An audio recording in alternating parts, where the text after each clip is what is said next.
A paz do Senhor Jesus a todos, amém? Marque. Amém, glória a Deus. Queridos, hoje eu tenho a missão dada pelo Senhor de compartilhar com os irmãos sobre aquele assunto que está escrito bem ali, ó, assumindo posição de discípulo, ou então tomando posição de discípulo, já que o nome da nossa série é Tomando Posição do Reino. Para quem me conhece, sabe que eu tenho o maior prazer de falar coisas relacionadas a discipulado, a relacionamento entre um líder e o seu liderado. Só que nessa noite o Senhor me incumbiu de falar de discipulado de uma maneira que talvez você não esteja esperando ouvir, mas sim como ser discípulo de quem? De Jesus. Como assumir uma postura de discípulo de Cristo. Se você é discípulo de alguém, você é discípulo de Jesus também. Você é discípulo daquela pessoa em Cristo. Mas nessa noite eu quero conversar com os irmãos sobre alguns requisitos que o próprio Senhor Jesus Cristo deu para que nós nos tornemos discípulos dele. Eu queria pedir aos irmãos reverência à palavra de Deus. Vamos se acomodar o quanto antes, por favor. Vamos parar um pouquinho de conversar. Amém? Glória a Deus. Queridos, eu quero que você deixe logo a sua Bíblia aberta em Marcos capítulo 8, versículos 34 a 38.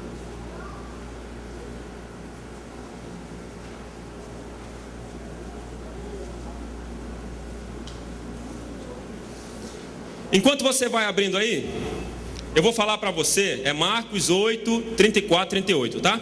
Eu vou falar para você como o dicionário define a palavra discípulo. Aquele que aprende ou recebe instrução de alguém. Aluno, estudante, aprendiz, seguidor de uma doutrina. Eu acho o conceito do dicionário muito incompleto para aquilo que nós conhecemos como discípulos. Mas ele é certo também. É aquele que aprende, é um aluno, é alguém que segue outro. Quer ver uma postura de um discípulo? É aquele que está comprometido a aprender de fato. Uma das demonstrações, como no culto abençoado como esse que nós temos, é você trazer a sua canetinha, o seu papelzinho, ou o seu tablet, seja lá onde for que você gosta de anotar, e anotar todas essas bênçãos, todas essas pérolas que o Senhor tem dado a nós, para que nós entreguemos a vocês todo domingo. Amém? Então, se você não fez isso hoje, semana que vem faça um esforço, pegue aquela folhinha lá de papel, a última lá do seu caderno, traga dentro da sua Bíblia, traga uma canetinha, afinal você é um líder em excelência, então você não vai se limitar a falar apenas aquilo que está escrito na lição, na quinta-feira, na sexta, não, você vai pegar as revelações também que foram dadas aqui no culto e também vai dar uma incrementada na lição da sua célula lá. Amém? Amém, glória a Deus. Vamos ler? Agora a gente já leu sobre a definição de discípulo no dicionário, agora a gente vai ler aquilo que eu acredito ser a definição de discípulo à luz da palavra de Deus. Na verdade é mais como se tornar um, né? Vamos lá. Então ele chamou a multidão e os discípulos e disse: se alguém quiser acompanhar-me, negue-se a si mesmo, tome a sua cruz e siga-me. Pois quem quiser salvar a sua vida, a perderá. Mas quem perder a sua vida por minha causa e pelo Evangelho, a salvará. Pois que adianta o homem ganhar o mundo inteiro, perder a sua alma? Ou o que o homem poderia dar em troca da sua alma? Se alguém se envergonhar de mim e das minhas palavras, nesta geração adúltera e pecadora, o Filho do Homem se envergonhará dele quando vier na glória de seu Pai com os santos anjos. Amém? Glória a Deus. Curva a sua cabeça mais uma vez. Vamos orar. Pai, nós cremos, Senhor, que o Senhor tem coisas tremendas para as nossas vidas. E eu creio, Deus, que ser chamado teu discípulo não é qualquer coisa. Não é estar fazendo parte de um culto no domingo à noite. Não é apenas ser um integrante de uma célula. É algo mais, Senhor. É muito mais até do que aquilo que nós vamos falar nessa noite, Deus. Mas eu creio, Deus, que o Senhor vai revelar os nossos corações, Senhor, de uma maneira poderosa. E o Senhor fará levantar nessa noite pessoas que são discípulos de fato no Senhor. Pessoas que vão realmente querer fazer a tua vontade, Deus. Em nome de Jesus, abre o nosso entendimento, os nossos corações, Senhor. Não nos permita ouvir nada, Deus, pensando que estamos falando como homens, mas que nós ouçamos, Deus, sabendo que é o Senhor quem fala conosco. Em nome de Jesus, amém. Em cima dessa passagem, nós vamos conversar sobre 4 passos de como se tornar um discípulo de Jesus. Vamos lá para o versículo. Eu vou me limitar praticamente só à primeira frase do que Jesus falou. Primeira coisa, está escrito: se alguém quiser. Vamos lá. Primeiro ponto para você se tornar um discípulo de Jesus Cristo: você tem que querer. Vamos dar a definição? Aqui, querer ser discípulo é o primeiro passo. Até mesmo algumas seitas pregam, não sei se os irmãos já ouviram falar, que você pode se batizar no lugar de alguém. Alguém já morreu, e aí de repente você, poxa, eu acho que ele não foi para o céu, então não vou me batizar por ele, para ele alcançar a salvação. À luz da palavra de Deus, isso não existe. A sua vida com Deus, o fato de você ser o discípulo de Jesus, de você estar salvo, é uma decisão pessoal. É você quem vai dizer eu quero, ou é você que vai dizer eu não quero. É por isso, por causa dessas coisas, que as pessoas dizem que não quer dizer que ser filho de crente, crentinho é. Tem gente que parece que se segura nisso, Não, eu não sou da igreja, mas a mamãe sempre ora por mim. O papai sempre ora por mim, meu tio, meu vizinho. E a sua decisão de servir ao Senhor onde está? Você vai ficar se limitando aos livramentos que o Senhor tem dado à sua vida por causa da oração de um justo? Ou é melhor você começar a ser um desses que ora também em função da vida de outras pessoas? Quer ver um exemplo? Um dia desses eu estava com meu filho, eu e a Maiara, a gente foi dar as vacinas para ele. E é aquela coisa, quando uma criança não quer alguma coisa, ainda mais nessa idade que a gente não tem como convencer ele de algo, é um pouco complicado. E uma das vacinas que ele ia tomar era colocada na boquinha dele. E quando ele sentiu aquele primeiro gosto, acostumado com aquela comida celestial chamada leite materno, e aí foi comer daquele remedinho, você imagina a cara de desgosto que ele fez. E aí depois dessa cara, a enfermeira foi tentar colocar mais um pouco. Quando ela colocou, adivinha o que ele fez? E quem é que estava com a cara na frente da cara dele? Minha cara foi toda vacinada, irmão. Ele não queria tomar e simplesmente não tomou. Legal.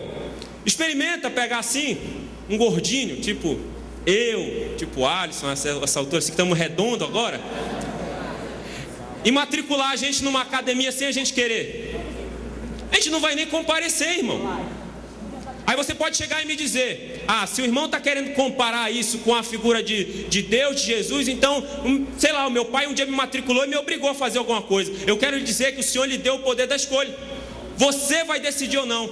Então, se uma mãe obriga o filho, o Senhor não obriga não, querido. O Senhor está te dizendo todos os dias: tome a decisão, a escolha é sua.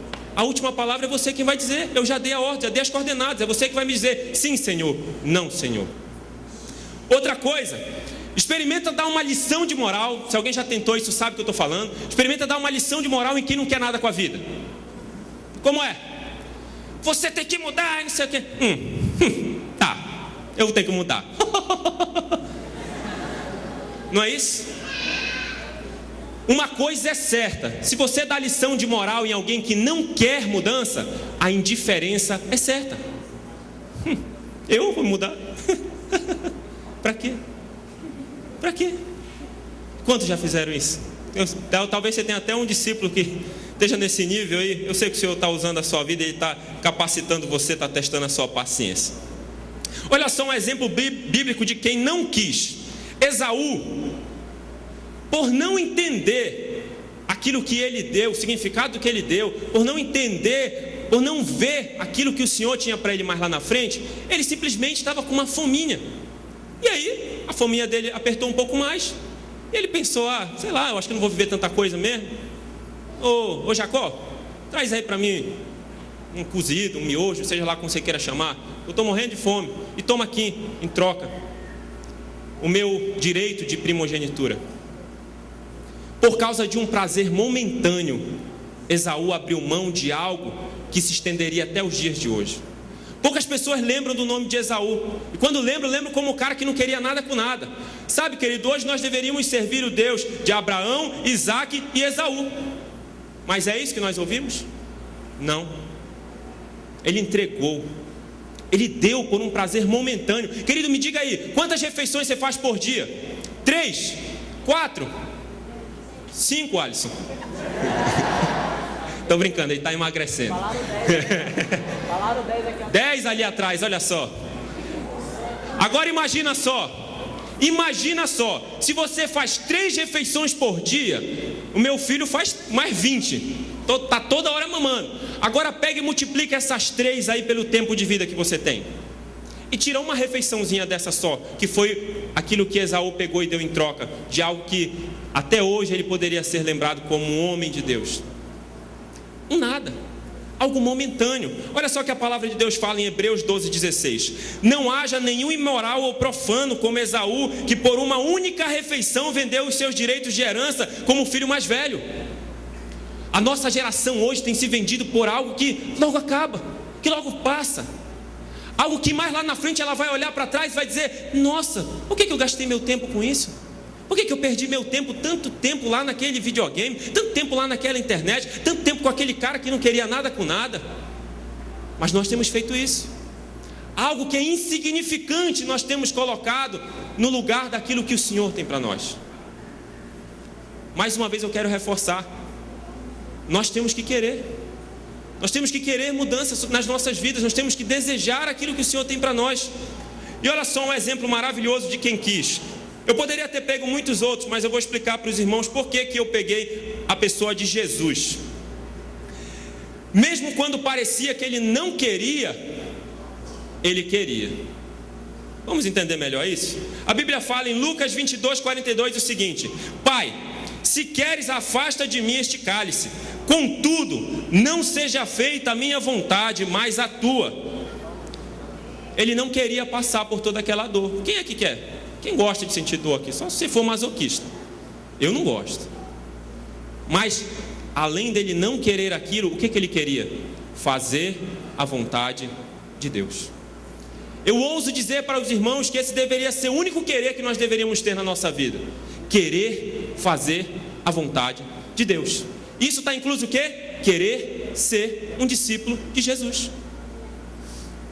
Precisamos compreender que por mais que não queiramos sentir dores, teremos que senti-las se quisermos tomar posição de discípulos.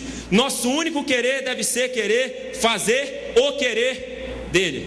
Deu para entender? Vou falar de novo. Nosso único querer deve ser querer fazer o querer dele. Amém? Em cima disso a gente já vai para o nosso segundo ponto. Depois que Jesus falou que a gente deveria, se a gente quisesse acompanhá-lo, a gente deveria fazer o quê? Negar a si mesmo. Por que será que o negar a si mesmo é o segundo passo? Assim como Jesus, eu vou responder para os irmãos com perguntas. Eu queria que os irmãos pensassem um pouquinho no que eu vou falar. A pergunta eu vou repetir: por que será que o negar a si mesmo é o segundo passo?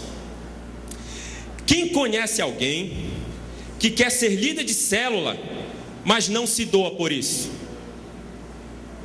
Amém. Se você se conhece também, você está nessa situação, levante sua mão também. Quem conhece alguém que quer casar, mas não se esforça para isso?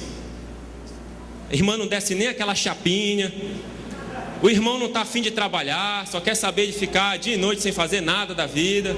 Ah, eu quero casar, irmão. Faz alguma coisa, filho, por favor. Mas tem gente que está nessa condição, né? Vamos lá. Quem conhece alguém que quer parar de dizer não ao pecado, mas não sabe dizer não para as más influências? Amém. Não esqueça, se o Senhor estiver falando com você, levanta a mão também, que ninguém vai perceber. Quem conhece alguém que quer dizer não para a imoralidade sexual, mas não consegue dar um basta no relacionamento com um fulaninho ou fulaninha de tal, ou não consegue deixar um dia o computador desligado? Amém.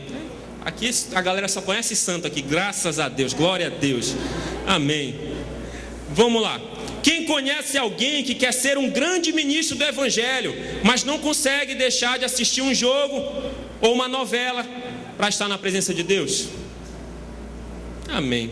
Ainda bem que a galera conhece só a nata mesmo, os santos escolhidos do Senhor, graças a Deus. Mas, querido, se talvez você estiver nessa condição, pensa um pouquinho. Tudo bem. Não, irmão, eu quero ser discípulo, sim, eu quero. Tá. E o segundo passo, você esqueceu?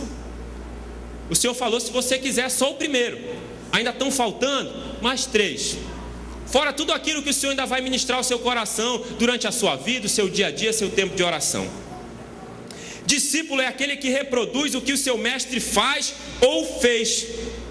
O discípulo não está acima do seu mestre, mas todo aquele que for bem preparado será como seu mestre. Lucas 6:40. Ainda tem outra situação aqui, ó. Portanto, se você é discípulo de Jesus, você tem que fazer aquilo que ele fez, buscar seguir os seus caminhos, né? Fazer aquilo que ele tinha feito. Então vamos lá.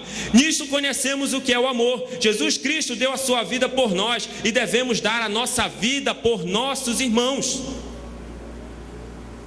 Se esse cara que você está dizendo aí, que você quer ser discípulo dele, mais conhecido como Jesus Cristo, se negou, entregou o melhor de si por causa da vida de outros, se você não se enquadrar nesse perfil, você não vai poder ser chamado discípulo de Jesus Cristo. Olha um exemplo de um cara que não negou a si mesmo. Certo homem importante lhe perguntou: bom mestre, perguntou para Jesus, tá? Bom mestre, que farei para herdar a vida eterna? Por que você me chama de bom? Respondeu Jesus. Não há ninguém que seja bom a não ser somente Deus. Você conhece os mandamentos: não adulterarás, não matarás, não furtarás, não darás falso testemunho, honra teu pai e tua mãe. Aí o cara falou assim, ó: tudo isso tenho obedecido desde a adolescência. Disse ele, o cara disse isso. Agora Jesus vai falar outra coisa, olha só. Falta-lhe ainda uma coisa: venda tudo o que você possui e dê o dinheiro aos pobres, e você terá um tesouro nos céus. Depois venha e siga-me. Ouvindo isso, ele ficou triste porque era muito rico.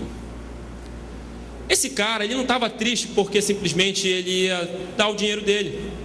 Mas sabe o que isso me mostra? Que o dinheiro, que a força do braço dele era aquilo que ele dependia. Eu dependo do meu trabalho, do meu esforço, porque eu faço, porque eu aconteço. Quantos de nós não temos vivido nesse estilo de vida? Um estilo de vida orgulhoso, sempre se enchendo de si mesmo. Eu sou o cara. Quantos não têm feito isso? Naquele momento o Senhor estava convidando aquele homem a fazer o quê? A negar a si mesmo e a viver na dependência do Senhor. Hoje, muitos de nós somos tentados quando recebemos um tapinha nas costas, quando estamos na nossa célula ou fazendo alguma coisa, e alguém dizer: olha, você está fazendo um bom trabalho, a se encher de nós mesmos, porque nós achamos que somos nós quem fazemos isso, mas é o Senhor quem está operando através de nós. E um dia ou outro, se nós não abrirmos os nossos olhos, o Senhor, que é o nosso técnico maior, vai nos substituir, vai botar outro para jogar no nosso lugar, até a gente aprender que a glória é dele, não nossa. Olha só exemplo de homens que negaram a si mesmo. Abraão deixou tudo para trás e ficou conhecido como pai de multidões. Zaqueu desceu depressa quando o Senhor Jesus ordenou e tomou a decisão de dar a metade dos seus bens aos pobres, e se alguma coisa tivesse roubado alguém, devolveria 4 vezes mais. E sabe qual foi a recompensa disso? A salvação entrou na casa dele. E esse cara loucão aqui que a gente conhece pra caramba, chamado Paulo, olha só o que ele fala em Filipenses 3, 7-9. Mas o que para mim era lucro, passei a considerar perda por causa de Cristo. Mais do que isso, considero tudo como perda, comparado com a suprema grandeza do conhecimento de Cristo Jesus, meu Senhor, por cuja causa perdi todas as coisas. Eu as considero como esterco para poder ganhar a Cristo e ser encontrado nele, não tendo a minha própria justiça que procede da lei, mas a que vem mediante a fé em Cristo, a justiça que procede de Deus e se baseia na fé. Paulo considerava todas as outras coisas como perda. A única coisa que ele queria saber da vida dele era de fazer a vontade de Deus, negar a si mesmo. Olha a palavra que forte que ele usa: considero como esterco. Não precisa nem explicar o que é esterco, não precisa não, né? Que bom, graças a Deus. Paulo negava a si mesmo, e o Senhor está nos convidando a negar a nós mesmos também. Se os irmãos prestarem atenção, na continuação do versículo, que é a nossa base de hoje, diz o seguinte: que nós temos que tomar a nossa cruz. Tome a sua cruz. Sabe o que é interessante? Que por muitas vezes a gente confunde, pensa que tomar a cruz e negar a si mesmo é a mesma coisa. Eu quero lhe dizer que para você tomar a sua cruz, você precisa tomar a decisão de querer ao Senhor, você precisa negar a si mesmo, para aí sim tomar a sua cruz. Como assim? Tomar a sua cruz significa que você carregará sobre os seus ombros o peso de viver numa sociedade que lhe rejeita pelo que você crê, a responsabilidade de andar em santidade, mesmo com todas as oposições do mundo, o compromisso de sempre confiar no Senhor, mesmo quando as adversidades vêm, doenças, morte, falência, desemprego. Olha que diferença gritante. Sabe o que a Bíblia fala? Quando Jesus suou sangue por causa de mim e de você, que ele estava numa situação extrema, fala que ele estava fazendo o quê? Orando no Monte das Oliveiras. Ele estava só ele e Deus, sozinho. E quando Jesus carregou a cruz, ele estava sozinho? Sim ou não? Ele estava sozinho ou tinha gente perto dele? Gente, vende Bíblia aqui na estação da Bíblia. Salomão vai estar lá daqui a pouco, eu creio. Mas se você não sabe, quando Jesus carregou a cruz, tinha uma grande multidão observando, dando umas cuspidas na cara dele, batendo nele, fazendo um bocado de coisa por causa de você. E por causa de mim também. Sabe o que eu entendo disso? Que quando nós negamos a nós mesmos, sempre vai ser o nosso relacionamento, nós e o Senhor, você e Deus, eu e Deus. Sabe por quê? Porque está cheio de gente aqui, muitas vezes nós nos enquadramos nessa posição, de que nós estamos aqui com a camisa, eu nego a mim mesmo, mas o que está por dentro dessa camisa está dizendo outra mensagem, mas o Senhor está vendo. E a cruz fala de quê? A cruz fala de algo externo, a cruz fala de uma situação que você carrega, que todos veem. Os seus amigos estão percebendo naquela situação que você não está muito bem no seu trabalho, ou que você está perto de passar por uma situação difícil, ou que você não está bem porque está desempregado, ou porque alguma coisa aconteceu, alguém morreu, alguém está doente, está todo mundo vendo. Assim como todo mundo viu o que Jesus fez por mim e por você. Então, tomar a sua cruz é algo sim, diferenciado do que negar a si mesmo. Quantas pessoas hoje não se declaram como aqueles que negam a si mesmo, que estão vivendo pela fé, que ouvem ministrações, que dizem que vão para frente, mas a primeira situação em que estão carregando a cruz, eu estou muito doente, eu não posso servir ao Senhor, eu estou desempregado, eu não posso servir ao Senhor. Até se declarou como alguém que negava a si mesmo, mas quando veio uma situação difícil, na situação de carregar a cruz, ela retrocedeu, ela parou, ela disse, eu não consigo, eu não suporto. Então negar a si mesmo está falando de algo interno. O Senhor está olhando para isso. Talvez você seja, talvez as pessoas até reconheçam você assim, mas talvez você esteja fazendo uma capa, mas o Senhor está vendo isso. E a cruz, todos veem. A cruz fala de testemunho. Quando você carrega a sua cruz, quando você passa por situações difíceis e as pessoas olham para a sua vida e veem que você consegue ir adiante, veem que você consegue vitória sobre essas dificuldades, elas estão vendo o Deus que você serve. Para se tornar um discípulo de Jesus, você tem que saber lidar com as adversidades da vida, de forma que elas não lhe deixem pelo caminho, e a vitória sobre elas sirvam para o engrandecimento do nome do Senhor, e para a multiplicação e expansão do reino dele. Todas essas dificuldades, querido, que você está enfrentando hoje, tudo isso serve para o engrandecimento do nome do Senhor. Tudo isso o Senhor quer usar porque Ele quer botar outra pessoa na sua vida mais lá na frente, que está passando pela mesma situação que você passa agora, para que ela seja edificada, para que ela tenha a sua vida restaurada, para que ela seja impactada através do testemunho que você tem na sua vida, porque o Senhor tem operado na sua vida e você não desistiu. E você realmente tomou a decisão de querer ao Senhor, e você realmente tomou a decisão de estar andando com Ele, você realmente tomou a decisão de negar a si mesmo, e você realmente tomou a decisão de carregar a cruz. Muitas pessoas se referem à cruz como pessoas, né? Fulano é a minha cruz. Aquele meu filho é um fardo, é uma cruz para mim. Mas o Senhor, Ele tem nos mostrado que toda dificuldade que Ele coloca nas nossas vidas serve para o nosso bem, para o nosso crescimento, para o engrandecimento do nome dEle. E se nós realmente queremos que o querer dEle seja feito aqui, nós devemos carregar a nossa cruz. Aí sim, depois disso que entra aquela parte onde você vai e tem alguém ao seu lado lhe acompanhando, você já entendeu, você quer ser um discípulo de Jesus, você tomou a decisão de negar a si mesmo, agora você está carregando a sua cruz. E sabe o que o Senhor vai fazer com você? Ele vai colocar pessoas do seu lado, a sua célula, vai colocar seu discipulador do seu lado, seu líder, para estar lhe ajudando a carregar essa cruz, para estar abençoando a sua vida, para estar conversando com você, edificando a sua vida através daquilo que o Senhor tem ministrado ao coração dele. Por fim, nós já falamos que nós devemos querer, que nós devemos negar a nós mesmos e que nós devemos tomar a nossa cruz.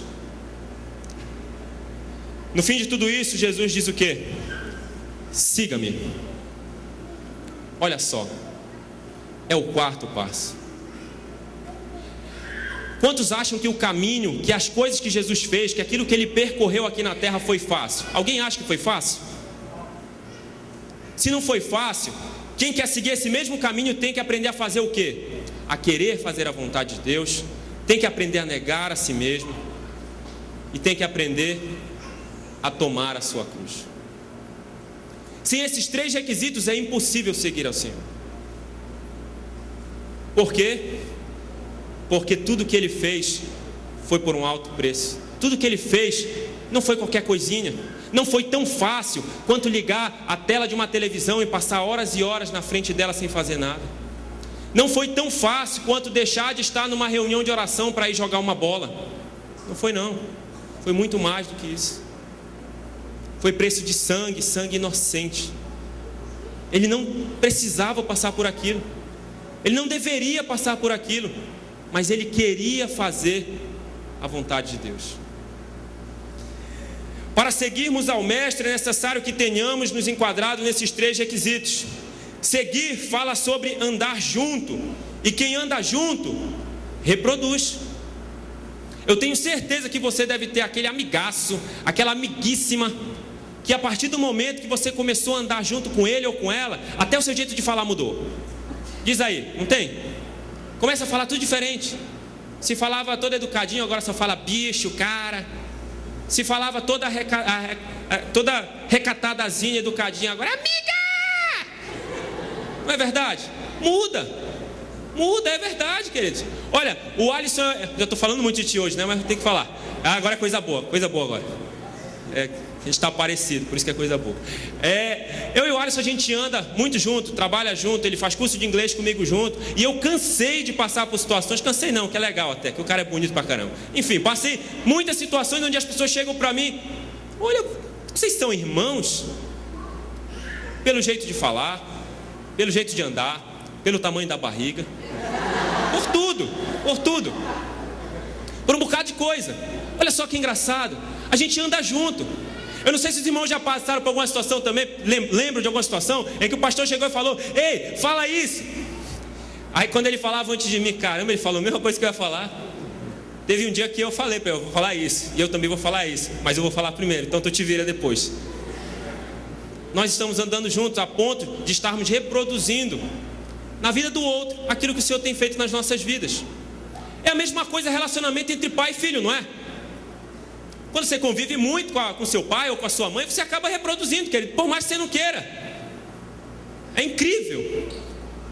Tem pai, tem mãe que dá uns piti de vez em quando, que o filho, quando olha para aquilo assim: nossa, caramba, eu nunca vou fazer isso na minha vida. Aí quando tem um filho, faz tudo a mesma coisa. Porque reproduz. Porque você andou tanto junto que você acabou reproduzindo. Eu não sei se os irmãos lembram da história de Elias e Eliseu.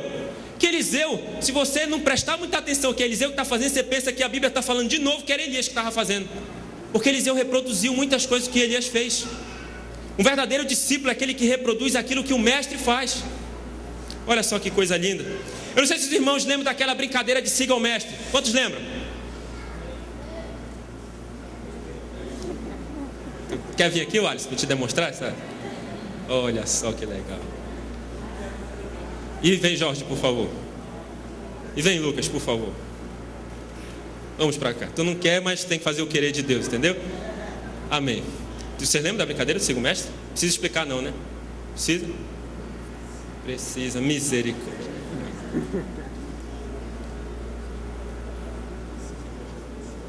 Ó, a brincadeira do siga o mestre é mais ou menos assim. Vamos começar a brincadeira.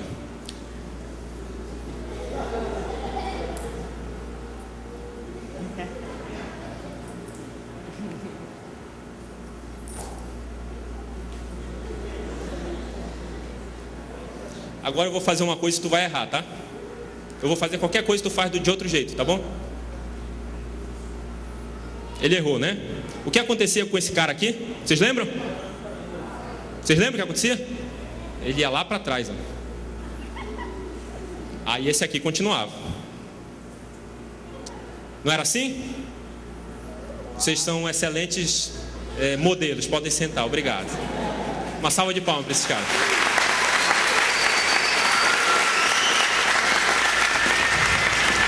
Sabe o que acontece, querido? Quando você está andando aqui, ó, no rastro de Jesus, e Jesus está indo para Lomas e você está indo lá para Alcindo Cacela, você vai para o último.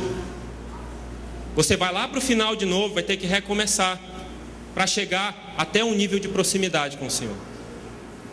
Tá vendo só? Jogue videogame de vez em quando, você aprende muita coisa também. Queridos, nós temos que estar seguindo ao Mestre. Seguir não fala simplesmente de andar atrás. Seguir fala do que eles fizeram também. Reproduzir, fazer a mesma coisa. Hoje, queridos, Jesus está operando, o Espírito Santo de Deus está movendo várias coisas aqui nesse lugar, na terra, na célula, está fazendo inúmeras coisas. Mas às vezes o Senhor está operando aqui e nós estamos bem aqui, ó, totalmente fora do mover dele. E sabe o que acontece? Você vai lá para trás. Aí você vai ter que reconstruir toda uma história. Por isso que nós nunca devemos deixar de depender do Senhor, de estar observando Ele. Se os irmãos se lembram, quando Eliseu estava com Elias, Elias falou o quê? Ó, me pede qualquer coisa. Beleza, glória a Deus. Elias, eu quero ter a porção dobrada do teu espírito. Olha só, ele estava olhando para o discipulador dele com uma figura de referencial. E sabe o que foi que aconteceu? Elias respondeu para ele: cara, me pediu um negócio muito doido, muito difícil. Mas a gente vai fazer o seguinte: se quando o Senhor me arrebatar, me levar, me conduzir aos céus, tu estiver me olhando, tu estiver me observando, tu estiver comigo, tu vai receber isso que tu está querendo. Não sei se os irmãos conseguiram entender, mas a mesma coisa que aconteceu entre eles é o que o Senhor quer que nós façamos. Nós não devemos tirar os nossos olhos do Senhor. Nós não devemos ficar olhando para nós mesmos, porque sou eu que faço e aconteço, porque a minha vida, porque o meu querer, a minha vontade. Não, devemos estar com os olhos fixos no Senhor, para que jamais demos a mancada de Jesus fazer isso, a gente fazer isso, e a gente ir lá para o final da fila de novo, para depois ter que retomar uma vida seguindo exatamente os padrões dele. Seguir não fala só de você estar indo aos lugares onde simplesmente você imaginaria que ele estaria, mas de fazer aquilo que ele faria. Nós somos convidados dia após dia por Deus a viver uma vida de santidade, a fazer o que Ele está fazendo. Mas todos os dias Satanás e o pecado, como diz aquela música lá do Thales Roberto, vem e nos chama também. A quem nós temos atendido, a quem nós temos seguido. Quem é o nosso mestre afinal? Eu vou só recapitular para a gente finalizar. Nessa noite nós falamos que nós precisamos querer. Querer, na nossa situação, na realidade de muitos aqui, fala sobre conversão. Talvez você esteja aqui nessa noite, nunca ouviu falar de Jesus, do Evangelho, sei lá, ouviu falar por alto. Talvez nunca pisou numa igreja evangélica.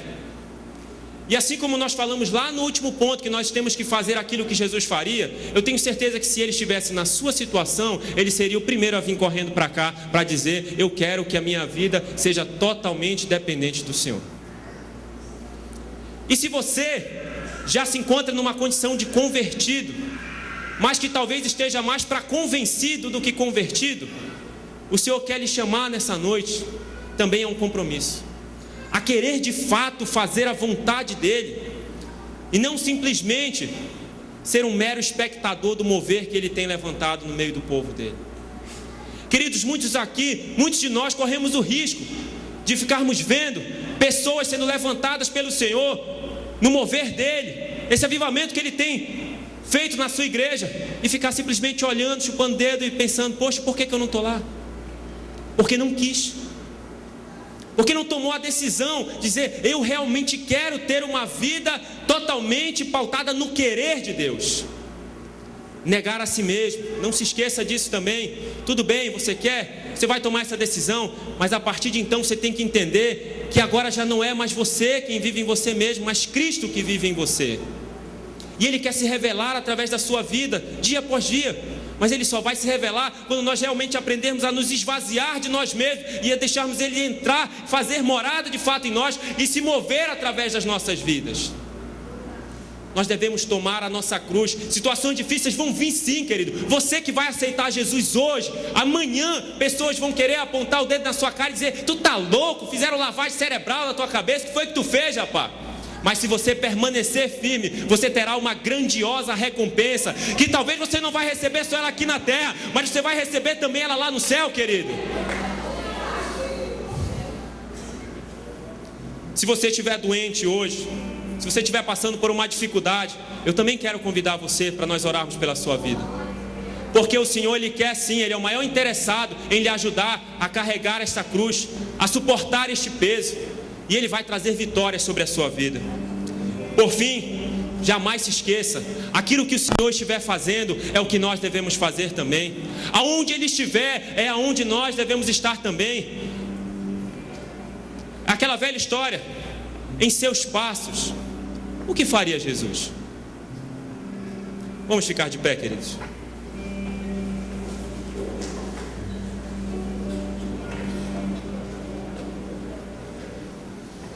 Amém. Eu queria convidar todos aqueles que querem tomar a decisão